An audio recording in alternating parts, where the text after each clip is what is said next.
What's going on, everybody? So today I'm going to be doing another video, and today I decided to break out Stirling's Ramblin Man shave soap. I'm also going to be using the Pure Badger brush by the Art of Shaving. I wish this company was it's still around, but it's like, I wish I could still go to the store at Disney World. I'm going to be using the Tuzor adjustable razor with a Zamsky Superior Platinum blade, and just disconnect myself. A little bit of gentleman's job. Let me get my face wet.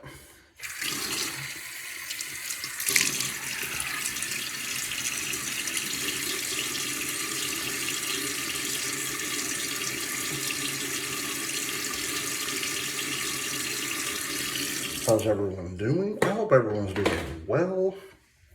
It is Wednesday, February 18th, 2026. And if you're a huge NASCAR fan like I am, today is a very sad day.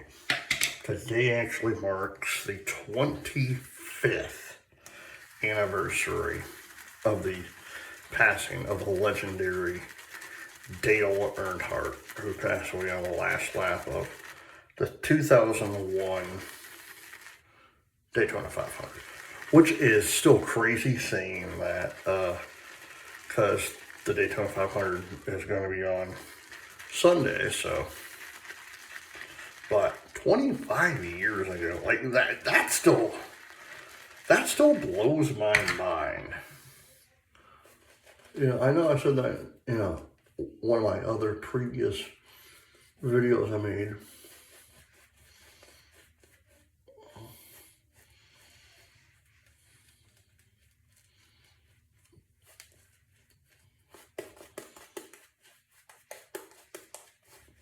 But 25 years since that took place.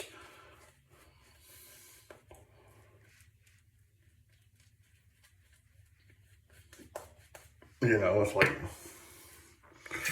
it doesn't seem like, it still does not seem like 2001 was 25 years ago. It's like, man, where did the time go? First pass.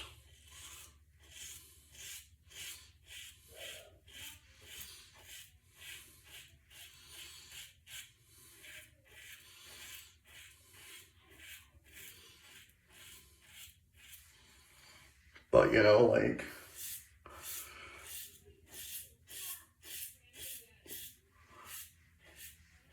I'm still a NASCAR. Do I still watch it as I used to? No. That's because, to me, I think after the passing of Earnhardt, yeah, they had to regulate everything. A lot of fans, have said, like, oh, NASCAR died when Earnhardt died. I don't think that was the case. I think NASCAR died in a sense when, one, they got rid of the Winston name, the Winston Cup, then went to that, the car of tomorrow, like that winged looking, aerodynamic looking car back in, was it 2006 or so?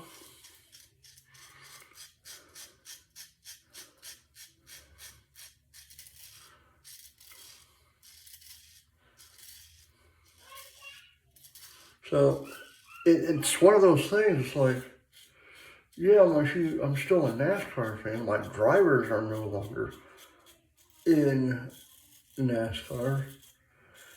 Earnhardt passed away 25 years ago. Tony Stewart doesn't race anymore. When he does, it's just dirt track.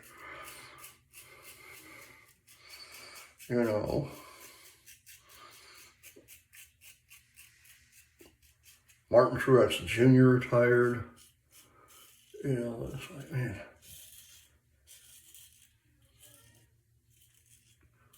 But I remember back in the day when I was growing up, it was like,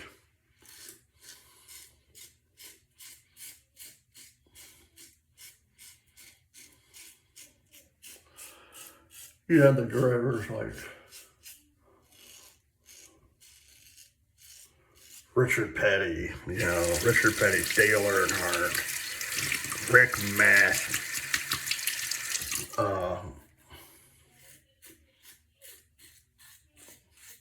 Harry Gant, Rusty Wallace, you know, Ernie Irvin, Davey Allison, Bobby Allison, Alan Kulwicki, you know, like all these guys. You know, now it's like, you watch it, it's like, it's not the same.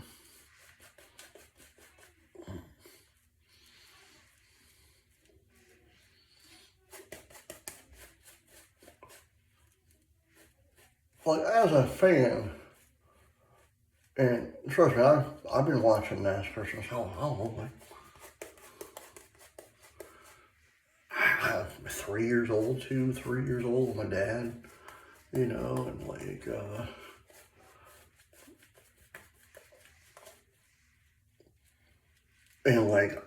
I liked it when you're watching a NASCAR race and you're like, oh, let's go to this driver, you know, and you have to try to figure out how to close caption because you can't understand what I'm saying, especially when Ward Burton talked. That dude, holy mackerel, second pass. If you never heard Ward Burton talk, he was an excellent driver, but holy mackerel, his southern drawl, it was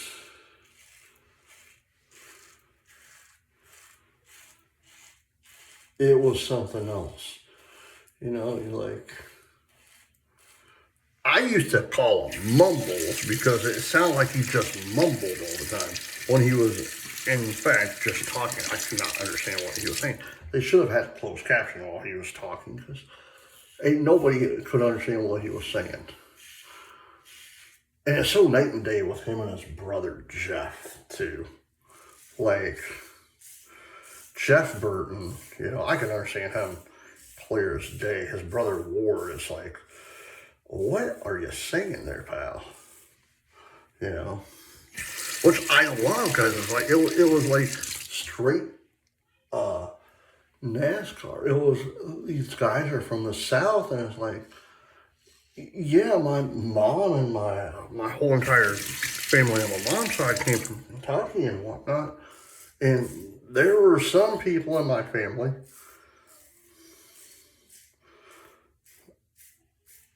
like, I had an uncle by marriage that I actually had to ask my mom half the time, what is he saying?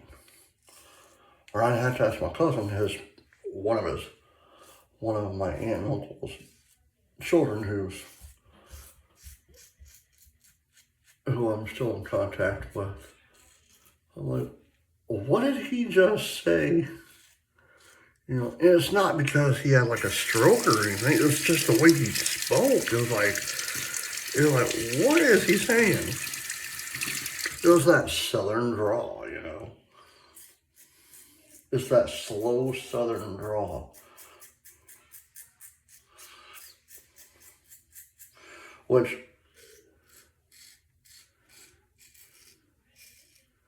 yeah, I wasn't technically a southerner. I wasn't born in the South, but the majority of my family born in Kentucky on my mom's side.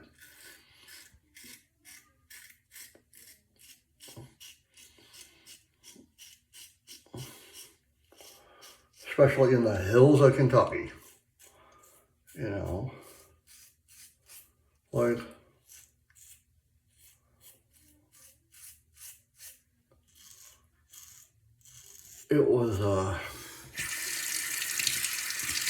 a privilege of just hanging out with them, because I was like, and I don't know if if anyone ever does this too.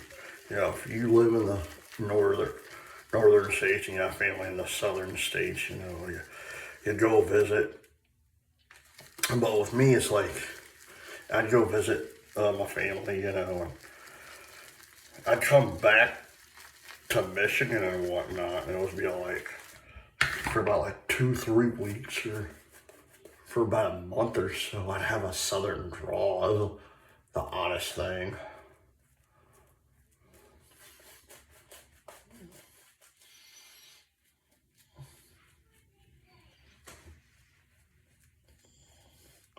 But you know, like I still to this day, uh, I actually catch myself saying dinner for lunch and supper for supper, you know, because there was one time, my sister and I, my brother, were visiting our aunt, and so she's like, we told him, okay, we'll be back for dinner and blah blah blah. And, this is about like 8-9 o'clock in the morning. Okay, we'll be back for dinner and blah blah blah. And so we come back with pizza and whatnot, and my aunt and uncle are like, where have you guys been? We were waiting for dinner, you know. And last pass, like, yeah, we brought it. She's like, no, this is supper. So thankfully, one of our cousins was at the house, and they explained to my sister, no, for them, supper is supper and lunch is dinner time. She was like, oh, okay.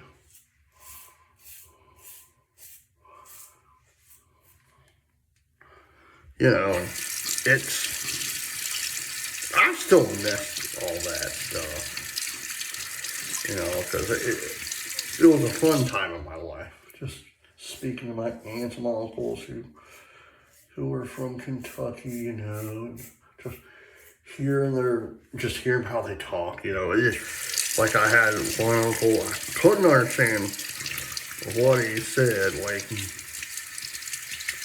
you know, and I had other uncle I could hear him clear as day, and other uncle I could trying to figure out what he's saying. You know, it was a diversity of who I can hear and who I cannot hear. You know, and it's, for me as a kid growing up, you know, especially with southern people in my family, you know, it was great, you know. And like even as an adult,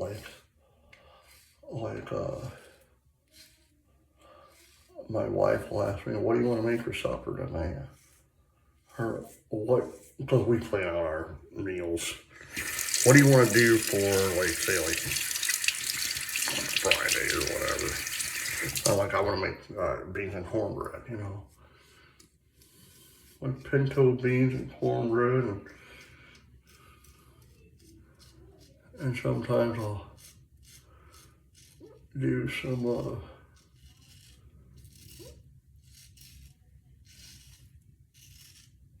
fried taters. And if I'm feeling real froggy, I'll cut up an onion for us too. Well, mainly for me, I don't like eating onions. I can eat onion like an apple.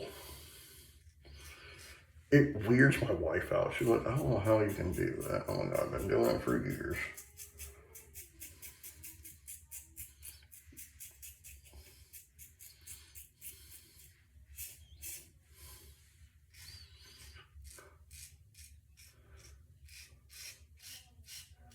She asked me one day, she's all like, I told her I'm going to make cornbread in my 12-inch skillet, you know, my cast iron. She's like, why don't you use it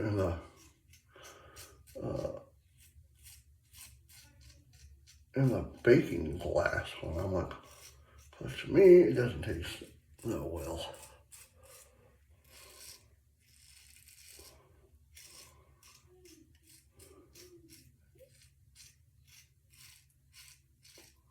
Again, my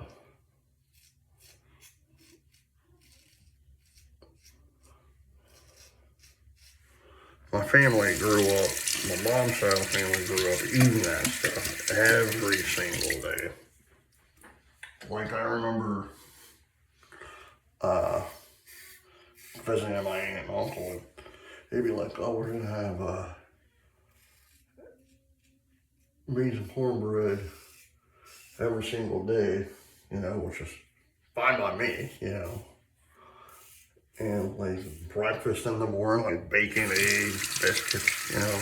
It was almost like a Sunday breakfast every single morning, which I actually love.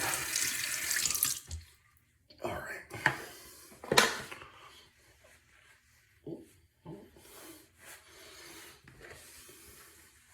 All right. Ramblin' Man by Stirling.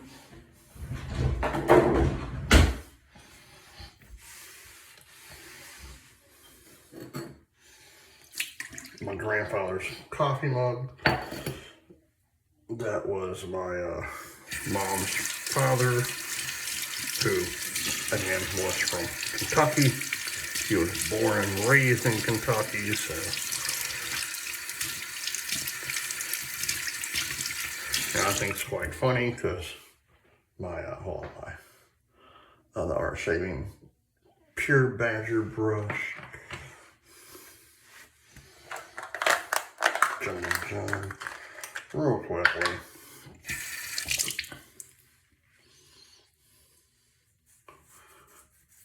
Supposedly, and I'm gonna tell you guys this, supposedly, and I've been trying to figure this out for several years because it's like one of those, is it true, is it not true? I don't think it is. But supposedly by one of my cousins on my mom's side. You ever heard of the legendary legend of the Hatfields and McCoys? Supposedly were, again, supposedly, on my mom's side were supposedly related to them somehow. I don't know how, but